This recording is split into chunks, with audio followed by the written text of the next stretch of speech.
If you've ever wondered how to find your WhatsApp backup on Google Drive, this video will walk you through it step by step.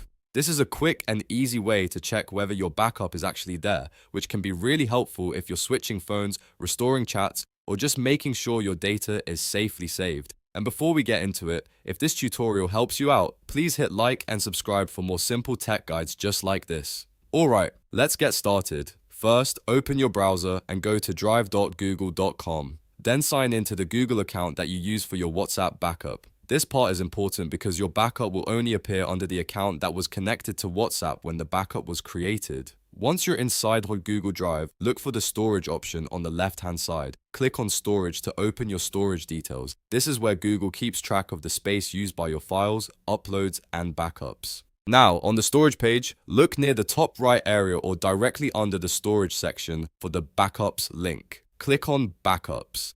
In some cases, it may open in a new tab automatically, and that's completely normal. If it does, just wait for the backup list to load.